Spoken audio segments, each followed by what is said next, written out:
በስመ አብ ወወልድ ወመንፈስ ቅዱስ አሐዱ አምላክ አሜን።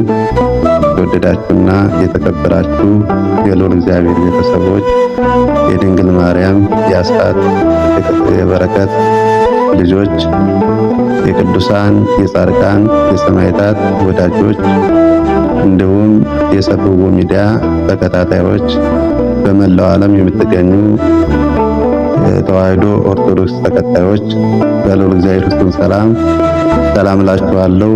እንደምን አደራችሁ? አሜን። እግዚአብሔር አምላካችን ለዚህ ዕለት ለዚህ ሰዓት ያደረሰን የቅዱሳን አባቶቻችን አምላክ የእኛም አምላክ ልዑል እግዚአብሔር ዛሬም ዘወትርም ስሙ እየተመሰገነ ይሁን። እንደ አምላካችን መልካም ፈቃድ በዛሬው ዕለት ታላቁን ጾም የጌታችን የመድኃኒታችን የኢየሱስ ክርስቶስን ጾም ከጀመርን ዛሬ አራተኛው እሁድ ደርሰናል። ይህም እሁድ ቅዱስ ያሬድ እንደሰየመው የቤተ ክርስቲያናችን ሊቅ የሆነው ቅዱስ ያሬድ ሳምንታትን ሰንበታትን በመዝሙሩ እየሰየመ እንዲሸጋገሩ እንዲመላለሱ ያደረገው ቅዱስ ያሬድ ነው። ይህም ሳምንት እሁድ አብይ ጾም ከገባ ጀምሮ የመጀመሪያው ዘወረደ ሲሆን ሁለተኛው ቅድስት፣ ሶስተኛው ምኩራብ፣ ዛሬ ያለንበት መጻጉዕ ይባላል። ይህ እሁድ መጻጉዕ ብላ ቤተክርስቲያናችን ለምሰየመች ወይም ቅዱስ ያሬድ መጻጉዕ ብሎ በመዝሙሩ እንደሰየመው የሚለውን ስንሄድ መጽሐፍ ቅዱስ ዮሐንስ ወንጌል ምዕራፍ 5 ከቁጥር 1 እስከ 15 ያለው ያስተምረናል። ለዚህም ለትምህርታችን ርዕስ መነሻ የሚሆነን እንዲህ የሚል ነው። ከዚህ የባሰ እንዳያገኝህ ዳግመኛ አትበድል። ከዚህ የባሰ እንዳያገኝህ ዳግመኛ አትበድል፣ ተጠንቀቅ። ይህን ቃል የተናገረው አምላካችን መድኃኒታችን ኢየሱስ ክርስቶስ ነው። በወቅቱ የተነገረው ቅድም እንዳነሳሁት መግቢያ ላይ መጻጉዕ የተባለ በበሽታ ውስጥ ይኖር የነበረ በአልጋ ቁራኛ በደዌ ዳኛ ተይዞ የነበረ ለ38 ዓመት በጽኑ ሕሙማን ውስጥ ሆኖ ሲሰቃይ የነበረ አምላካችን መድኃኒታችን ኢየሱስ ክርስቶስ ካዳነው በሽታውን ካነሳለት ከሱ ላይ ካነሳለት በኋላ ዳግመኛ ኃጢአት እንዳይሰራ ያስጠነቀቀበት መጽሐፍ ቅዱስ ክፍል ነው። እንግዲህ መጻጉዕ ማለት ዮሐንስ ወንጌል ምዕራፍ 5 ከቁጥር 1 ላይ ጀምረን ስንመለከት እንዲህ ይላል ኃይለ ቃሉ። ከዚህ በኋላ የአይሁድ በዓል ነበረ። ኢየሱስም ወደ ኢየሩሳሌም ወጣ። በኢየሩሳሌምም በበጎች በር አጠገብ በዕብራይስጥ ቤተ ሳይዳ የምትባል አንዲት መጠመቂያ ነበረች። እርሷም 5 መመላለሻ ነበረባት። በዕብራይስጥ ቤተ ሳይዳ ማለት በአማርኛ የቸርነት ቤት፣ የይቅርታ ቤት ማለት ነው። እንደገና ደግሞ 5 መመላለሻ ወይም 5 እርከን ነበራት ይላል መጽሐፍ ቅዱሱ። በዚህ ወደ ትርጉሙ ከመሄዳችን በፊት ቀጥታ አማርኛው በዚህ 5 መመላለሻ እርከን ወይም 5 ደረጃ አላት ማለት በዚያ ቦታ ላይ የእግዚአብሔርን ማዳን የውሃውን መናወዝ መጠመቂያ በበጎች በር የውሃ መነዋወጥ እየተጠባበቁ ውሃው ሲነዋወጥ ውሃው በተንቀሳቀሰ ጊዜ ቀድሞ የሚገባ ካለበት በሽታ ከነበረበት ደዌ ምሕረት አግኝቶ ቸርነት አግኝቶ ወደ ቤቱ ይሄዳል። ታዲያ አምላካችን መድኃኒታችን ኢየሱስ ክርስቶስ ወደ ኢየሩሳሌም በወጣ ጊዜ መጀመሪያ ያገኘው ይህ በአልጋ ቁራኛ በደዌ ዳኛ ተይዞ የነበረውን ሰው ነው። መድኃኒታችን ኢየሱስ ክርስቶስ የሰውን ድህነት ነፃ ፈቃዱን ጠይቆ ልትድን ትወዳለህን በማለት ሰውን እያድነው ነበር። በዚያን ሰዓት መጻጉዕን አምላካችን መድኃኒታችን ኢየሱስ ክርስቶስ ልትድን ትወዳለህን ብሎ ሲጠይቀው ጌታ ሆይ መዳን እፈልጋለሁ፣ ነገር ግን ሰው የለኝም፣ የሚያነሳኝ መልአኩ ከሰማይ ወርዶ ውሃውን በባረከው ሰዓት ውሃው በተነዋወጠ ሰዓት የሚያነሳኝና ወደዛ ወደ መጠመጫ ቦታ የሚያወርደኝ የለም። ስለዚህ ሰው ስለሌለኝ ነው እንጂ መዳን እፈልጋለሁ ብሎ ተናገረ።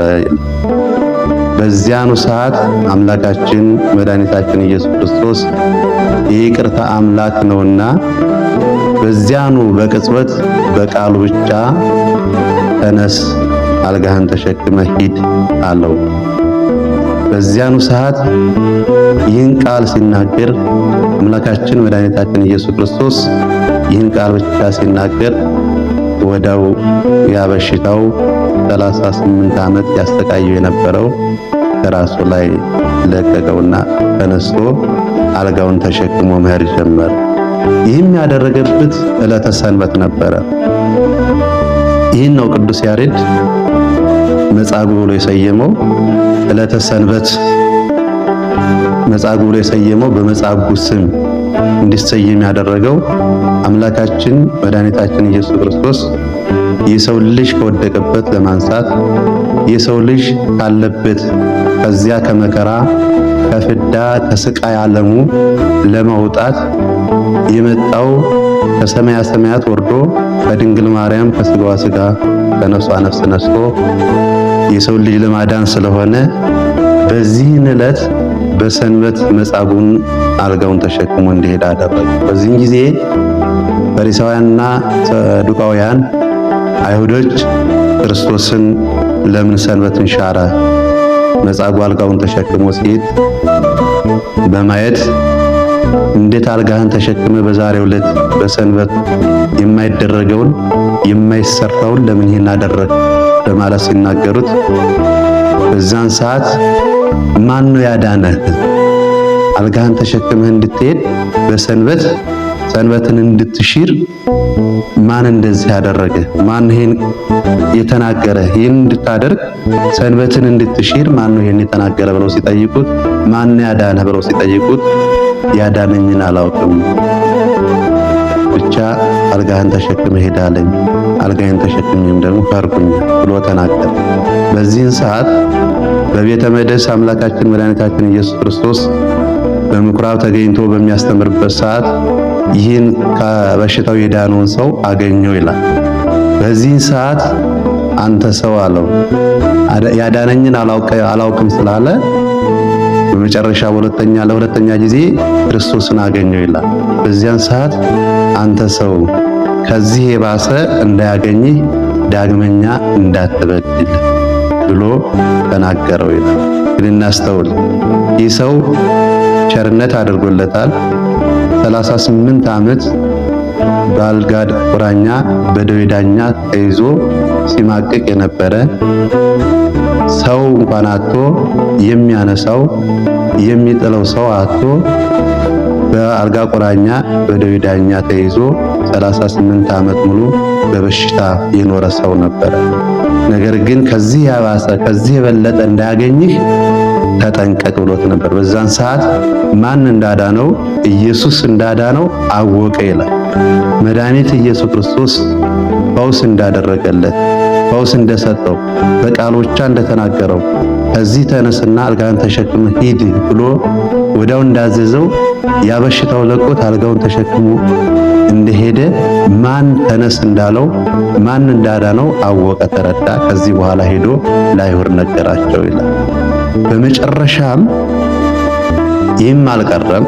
በመጨረሻ በዕለተ ዓርብ አይሁድ ሲያሰቃዩት ፈሪሳውያን ሊቃነ ካህናት ክርስቶስን ለመስቀል አሳልፈው በሚሰጡበት ሰዓት ያዳነኝ እሱ ነው፣ አልጋህን ተሸከምና ሂድ ያለኝ እርሱ ነው በማለት እጁን ሰንዝሮ መጠቆም ጀመር ይላል። በዛን ሰዓት እጁ ደርቃ ቀረች።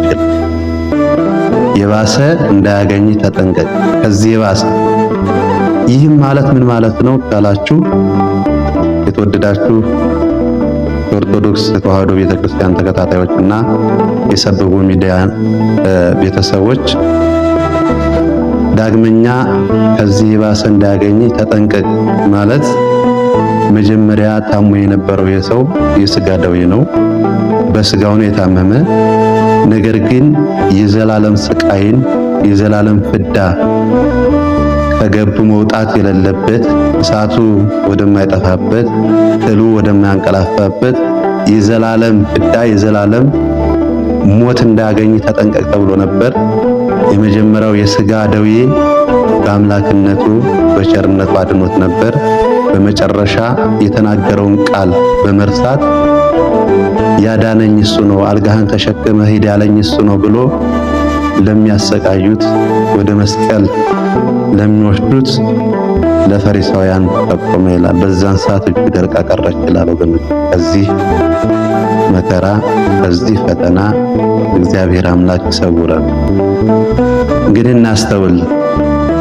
በዛች በቤተ ሳይዳ 5 እርከኖች ነበሯት ይላል። ቤተ ሳይዳ በዛች በምሕረትና ይቅርታ ቦታ 5 እርከን ማለት 5 አዕማደ ምስጢር እንደሆነ ቅዱሳን አባቶቻችን ሊቃውንተ ቤተ ክርስቲያን ይተረጉማሉ።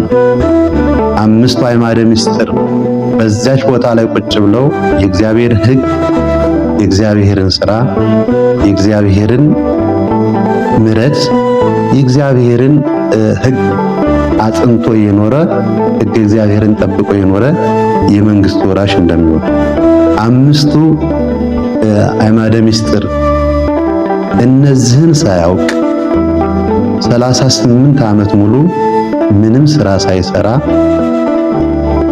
የኖረ ሰው እንደሆነ ሊቃውንቶች ያስተምሩ። 38 ዓመት ሙሉ ስለ ሃይማኖቱ ስለ እምነቱ ሕግ እግዚአብሔርን ሳይጠብቅ 5 አዕማደ ምስጢርን ሳያውቅ ሳይረዳ እንዲሁ ዝም ብሎ የኖረ ነበር። ወገኖች እናስተውል።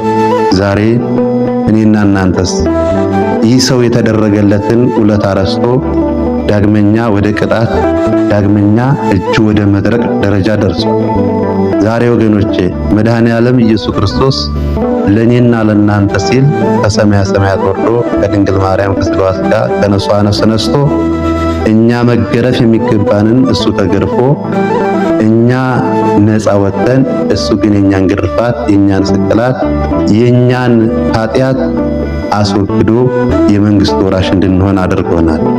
ስለዚህ የተከበራችሁና የተወደዳችሁ የልዑል እግዚአብሔር ቤተሰቦች፣ የድንግል ማርያም ወዳጆች እንዲሁም የሰብሖ ሚዲያ ተከታታዮች ቤተሰቦች ዛሬ የምንማማረው ከመጻጉዕ የምንማረው ዳግመኛ እንዳትበድል ከዚህ ባሰ እንዳያገኝህ ተጠንቀቅ ብሎ አምላካችን መድኃኒታችን ኢየሱስ ክርስቶስ እንደተናገረው ዛሬም እኔና እናንተ ወደ ነበርንበት እንዳንመለስ ሕግ እግዚአብሔርን ጠብቀን የዘላለም መንግሥተ ሰማያትን እንድንወርስ የአምላካችን መልካም ፈቃድ ይሁንልን። የእግዚአብሔርን ሕግ ጠብቀን ቅዱሳን አባቶቻችን እግዚአብሔርን ሕግ ጠብቀው የደረሰባቸውን መከራ እንኳን ተቋቁመው የዘላለም ሕይወትን ወርሰው እንደገናም ደግሞ በአማላጅነታቸው ቃል ኪዳን እግዚአብሔር ሰጥቷቸው በአማላጅነታቸው ይህንን ዓለም እንዳድኑ ቃል ኪዳን ሰጥቷቸው። ስለዚህ ወገኖች እኔና እናንተ ዛሬ ይህን አብይ ጾምን ስንጾም ጾም ትልቅ በረከት ያለው የዘላለም ሕይወትን የሚያሰጥ ከእግዚአብሔር ጋር የሚያገናኝ መሰላል የሆነ ሰው ሲጾም ከእግዚአብሔር ጋር እንደሚገናኝ፣ ሰው ሲጾም እግዚአብሔር ጋር ተገናኝቶ በረከት እንደሚያገኝ፣ ሰው ሲጾም የሚቃወመውን በጾሙ እንደሚቃወም፣ በጾሙ ኃይል እንደሚነሳ፣ በጾሙ በመጾም በመጸለይ ሕገ እግዚአብሔርን በማስታወስ እግዚአብሔር የጾመልን እሱ ጾሞ እኛ እንድንጾም እሱ ጾሞ ኃይለ አጋንንትን ድል እንዳደረገው በማቴዎስ ወንጌል ምዕራፍ 4 ቁጥር 1 ጀምሮ እንደተናገረው ገዳመ ቆሮንቶስ ገብቶ የሚቃወመውን እንደተቃወመው እንደገና ደግሞ የመጣበትን ፈተና ደግሞ መልሶ እንደገና በራሱ ባመጣው መልስ እንደመለሰለት በጾም ወገኖቼ እኛ ስንጾም ስንጸልይ የሚቃወመንን ኃይለ አጋንንትን ድል እናደርጋለን፣ ከእግዚአብሔር ጋር እንሆናለን። የዘላለም ፍጻሜው ደግሞ የዘላለምን መንግስተ ሰማያትን እንወርሳለን ማለት ነው። ስለዚህ የተከበራችሁና የተወደዳችሁ የልዑል እግዚአብሔር ቤተሰቦች፣ የድንግል ማርያም አስራት በኩራት ልጆች፣ የቅዱሳን የጻድቃን የሰማዕታት ወዳጆች እንዲሁም የሰብሑ ሚዲያ ተከታታዮች ቤተሰቦች ይህን ጾማችንን ጾመን ኃይለ አጋንንትን ድል አድርገን ለትንሣኤው ብርሃን እግዚአብሔር አምላክ እንዳደርሰን እንዳበቃን የአምላካችን መልካም ፈቃዱ ይሁንልን። ከዚህ የባሰ እንዳያገኝ ተጠንቀቅ። እግዚአብሔር አምላካችን ሕጉንና ሥርዓቱን ሰጥቶናል። እሱ ጾሞ እኛ እንድንጾም አድርጎናል። እሱ ተነስቶ ሙታንን ድል አድርጎ ተነስቶ እኛም ድል አድርገን የምንነሳ እንደሆን መዘንጋት የለብንም። የዘላለም መንግስተ ሰማያትን የምንወርስ እንደሆን ተስፋችን መንግስተ ሰማያት እንደሆነች ይህን መዘንጋት የለብንም። የዘላለም እሱ ጋር ዛሬ ሕጉን ጠብቀን በሕጉ የምንኖር በሕጉ የምንሄድ ከሆነ የእግዚአብሔርን ጠብቀን አምስቱ አዕማደ ምስጢርን አውቀን አምስቱ አዕማደ ምስጢርን ጠብቀን የምንኖር ከሆነ በዚህ ምድር ላይ የምንሰራው በረከት እናገኛለን። የምንሰራው በረከት ይሆንልናል። የምንሄድበት ሁሉ የተሳካ ይሆናል። ያሰብነው ሁሉ እግዚአብሔር አምላክ በቸርነቱ በረከቱንና ረድኤቱን ይሰጠናል።